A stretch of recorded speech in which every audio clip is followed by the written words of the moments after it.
Assalamualaikum dan kembali lagi ke Izzat Review. So hari ni Izzat nak bahas tentang episod ke-15 Ultraman Deca. Episod 15 ni dah ditayangkan di YouTube Ultraman Official by Suburaya Production, dan korang boleh tengoklah dekat sana sebelum korang tengok video Izzat, okay? So sampai memangsa, jomlah kita bahas tentang Ultraman Deca episod yang ke-15 ni. Tapi macam biasa, kita ke intro dulu, okay?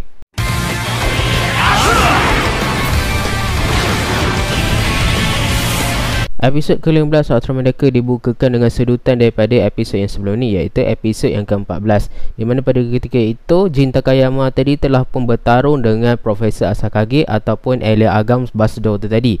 Dan pertarungan tersebut mereka berdua telah pun beradu kosen dan sudah letupan yang besar telah pun berlaku. Ultraman Deca kemudian pun telah pun balik semula ke bentuk Jin Takayama-nya. Dan pada ketika itu Asumi cuba menghalang lelaki tersebut untuk menjadi Ultraman Deca semula, tetapi lelaki tersebut menyatakan bahawa dia dah tak mahu libatkan Kanata lagi.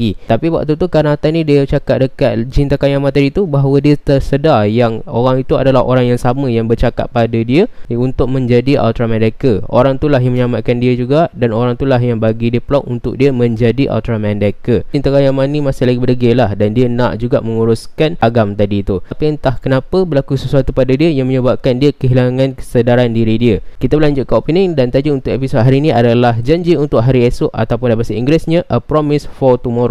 Akibat daripada serangan Terra Phaser sewaktu di episod ke-14 tu, Nurse Daisy telah pun mengalami kerosakan yang cukup teruk ya. Dan pada ketika itu Taijin Moroshi telah pun memaklumkan pada Raymond yang Nurse Daisy dan juga Guts Griffon tidak dapat digunakan untuk sementara waktu. Bahkan Hanijiro pun tak dapat digunakan kerana mengalami kerosakan yang cukup teruk. Jadi Hanijiro dan juga Nurse Daisy bakal dibaiki oleh pasukan TPU sebelum boleh digunakan lagi. Taijin Moroshi telah pun menghubungi Raymond dan bertanyakan tentang keadaan Asumi. Tapi Raymond tak dapat apa-apa berita daripada Asumi lagi. Dia telah pun meminta Raymond dan yang lain untuk terus mengawasi Spiosaurus. Tapi di tempat Asumi tu, Asumi sebenarnya dah cuba dah untuk hubungi pasukan Godzilla yang lain, tapi tak berjaya. Pada ketika itulah lelaki misteri tadi itu pun terbangun, dan mereka berdua ni berbual lah. Dan dalam perbualan tu Asumi ni pun telah pun menyatakan salah satu ayat yang dikeluarkan oleh atuk dia dulu. Pada ketika itu mereka pun bersembah lah, dan Asumi pun menceritakan lah yang atuk dia ni membuat keropok beras, dan ternyata lelaki itu pernah merasa keropok beras waktu di Mars dulu. Tapi Asumi ni pelik lah. Macam mana pula, sebab dia orang ni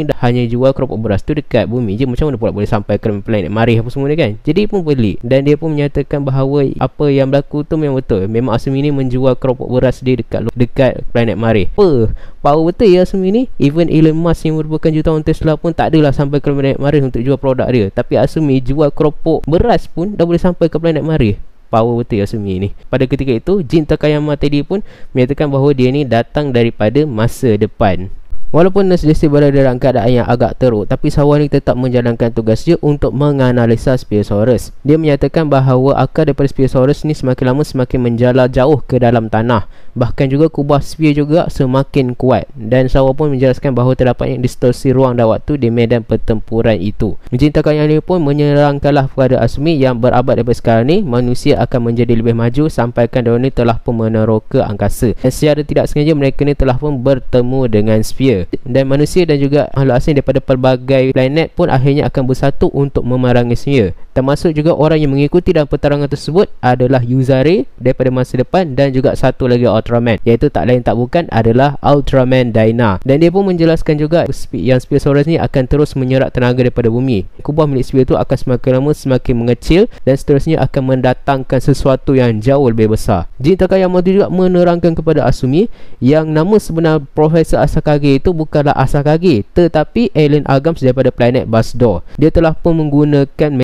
mesin penggambar waktu untuk dia sampai ke zaman Asumi ni, dan dia pun membawa sekali Sphere ke tempat tersebut. Tapi malangnya adalah yang digunakan oleh Agams tu akhirnya rosak, dan mereka tak dapat memperbaiki benda tu dengan begitu baik. Jadi apa yang mereka boleh buat, mereka hanya boleh menghantar deflasher sahaja. Daripada ketika itu perbualan mereka ni pun didengarilah oleh Alien Agams Basdo ni tadi. Dan dia telah meminta Jin Takayama ni untuk berterus terang kepada Asumi apa sebenarnya yang telah pun terjadi. Melihatkan kemunculan Alien Agams Basdo tu menyebabkan Jin Takayama ni naik marah, dan dia cuba untuk menyerang Alien Agams Basdo tu. Tapi macam tadi dia tiba-tiba terasa sakit dan dia akhirnya rebah ke tanah. Dan daripada saat itu kita pun dapat tahulah yang Jin Takayama ni tak dapat bertahan lama di masa tersebut. Sebaliknya dia tu hanya boleh bertahan untuk jangka waktu yang sekejap saja. Kalau tidak dia mungkin akan mati. Dan pada ketika itu dia pun menerangkan bahawa dia sangatlah membenci manusia kerana sebabkan manusia ni telah bertahun maju sampai pergi ke keluar angkasa dan bertemu dengan planet Basdor, menyebabkan planet Basdor tu akhirnya hancur. Balik semula ke Spherosaurus tadi, di mana Spherosaurus telah pun mengisi tenaga dengan cukup banyak dan dia telah pun melepaskan satu gelombang yang cukup kuat. Dan gelombang yang kuat tu telah pun menyebabkan bacaan kubah sphere ini semakin kuat juga. Tejumur Hoshi telah pun mengarahkan Ryumon, Ichika dan juga petugas TPU untuk melakukan serangan kepada Spherosaurus. Dan berbalik semula kepada Jin Takayama, Asumi dan juga Agam tadi tu, Jin Takayama ni pun menceritakanlah yang planet Basdor belum hancur lagi. Dan dia menerangkan planet Basdor pada ketika itu hanya diselimuti oleh kubah sphere sahaja. Dan itu tak bermakna yang planet tu hancur, dan mereka masih boleh berjuang untuk membebaskan planet tersebut. Tapi alien Agams ni dah tak peduli lagi tentang semua tu. Dia akan menghancurkan bumi juga. Jin Takayama pun menyatakan bahawa perbuatan Agams tu hanyalah sia-sia. Tapi Agams ni tak peduli, sebab dia kata dia akan hancurkan planet bumi ni sekali dengan kesalahan dia. Sebab bagi dia ini adalah lebih kepada dendam dia kepada manusia di bumi. Dia pun menyatakanlah sifat benci dia kepada Asumi kerana kenaifan Asumi itu sendiri. Dia telah pun sekali lagi menggunakan Face Tracer dia untuk bersatu dengan Terrafacer. Taiji Morohoshi dan juga Sawa turut serta bersama dengan Ichika, Ryumon dan juga ahli TPU lainnya untuk menantang Spear Soldier. Asumi bersama dengan Jin Takayama tadi pun dalam masa yang sama juga melarikan diri daripada Terrafacer. Jin Takayama telah pun bersedia untuk berjuang sekali lagi menjadi Ultraman Decker dan bertarung dengan dia meskipun nyawa dia terkorban. Asumi telah pun menghalang Jin Takayama daripada berbuat tersebut kerana dia rasa apa gunanya mengorbankan nyawa dengan begitu mudah. Padahalnya Decker ni patutnya bertahan hidup. Asumi telah pun meminta Jin Takayama ni untuk balik semula ke masa depan dan serahkan zaman ni kepada dia. Dan dia telah pun memberitahu kepada Agams ataupun Dr. Asakage ni tadi yang dia ni akan melindungi planet bumi ni dan juga rumah dia sendiri. Disebabkan itu, Jin Takayama telah pun mempercayakan Kanata untuk menjadi Ultraman Decker. Kanata pun berubahlah menjadi Ultraman Decker Flash type secara real time. Dia telah pun menggunakan ketiga form dia untuk bertarung dengan Terrafacer. Walaupun dah menggunakan tiga form dia, Decker tetap pun menghadapi kesulitan. Dia guna Flash type, dia kena belasah. Sampaikan Asakage pun menggunakan teknik baru dia, iaitu dia menggunakan kad daripada Neo Megas ni untuk menembak Ultraman Decker sampai Ultraman Decker ni terpelanting. Dia guna pula Miracle type menggunakan kekuatan saya untuk menyaingi Terrafacer. Tapi tetap saja dia tak berjaya mengalahkan Terrafacer. Dia guna Strong type pun tetap tak berjaya dan sampaikan akhirnya dia pun kembali semulalah ke dalam bentuk Flash type dia. Terrafacer pun bersedialah untuk menembakkan TR Mega Buster kepada Ultraman Decker. Sementara Spear Soldier pula terus-terusan menyerap ahli pasukan Guard Select dan juga TPU yang lain. TR Mega Buster telah pun dilepaskan dan Ultraman Decker menahan serangan tersebut. Asumi Kanata tidak mengalah lah dalam berhadapan dengan beam tersebut. Dan tiba-tiba sejenis cahaya berwarna emas telah pun muncul di dalam dimensi tersebut. Cahaya emas tu sebenarnya telah pun diberikan oleh Jin Takayama tadi tu. Dan entah macam mana Jin Takayama tadi itu pun masuklah ke dalam dimension Ultra milik Asumi itu. Dia pun memberikan kata-kata semangat kepada Asumi. Dan ayat tersebut sebenarnya ayat yang pernah diungkapkan oleh Asumi sebelum ni. Dan seolah-olah memberi hint kepada kita tentang hubungan Kanata dan juga lelaki misteri itu tadi. Dan pada ketika itu mereka telah pun mendapat satu fase baru dan Asumi telah memanfaatkan Ultra Card Ultraman Decker Dynamic Type. Dia pun berubahlah menjadi Ultraman Decker Dynamic Type. Lihatkan bentuk Dynamic Type yang diterima oleh Kanata tadi tu. Jin Takayama pun menyatakan bahawa itu adalah bentuk Ultraman Decker yang unik yang didapati oleh Kanata untuk melindungi bumi di zaman itu. Bila Ultraman Decker ni dah berada bentuk Dynamic Type tu, dia pun teruslah membelasah Terrafacer. Terrafacer cuba untuk menembakkan dia punya TR Mega Buster sekali lagi, tapi Decker telah pun memanggil senjata dia yang baru iaitu Decker Shield Caliber untuk menahan serangan tersebut. Asumi kemudian dia pula menggunakan shield tersebut untuk menyerap kekuatan milik TR Mega Buster tu sebelum membalikkan semula serangan kepada Terrafacer. Terrafacer pun tumbang seketika.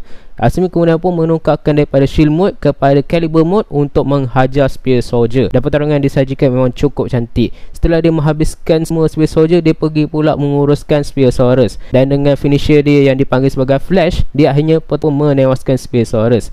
Dan cara dia menewaskan Spearosaurus ni mirip-mirip lah dengan Ultraman Z Decium Slash. Kalau Decium Slash dia buat huruf Z, tapi Decker ni dia buat huruf D sebagai lambang nama dia sendiri. Dan kemudian pula dia pergi pula berhadapan semula dengan Terrafacer.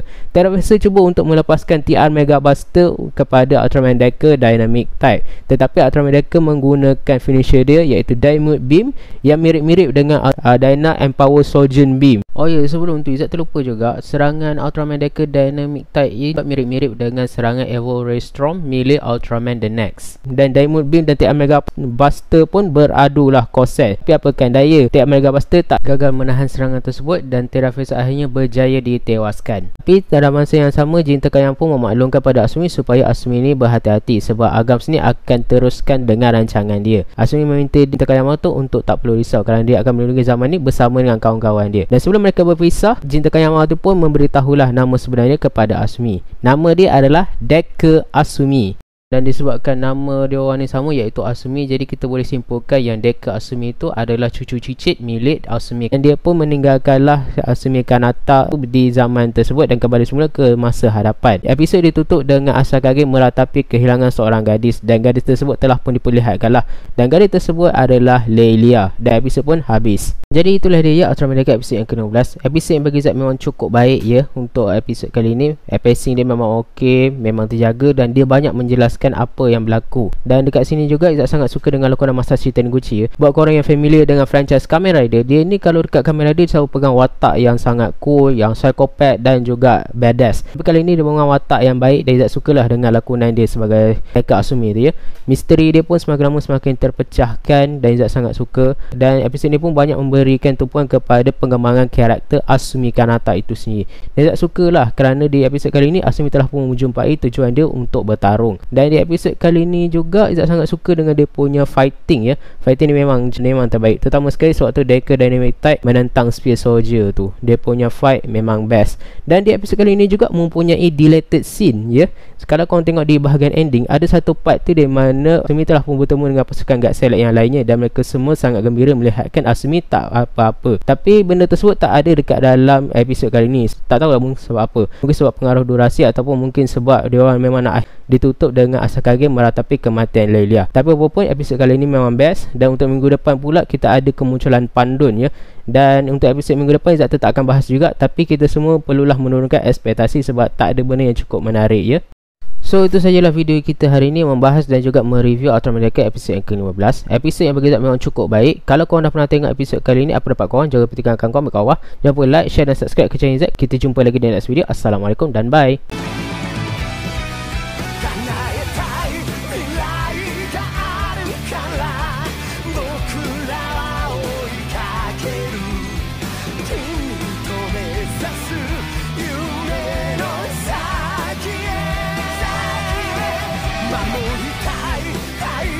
Tonight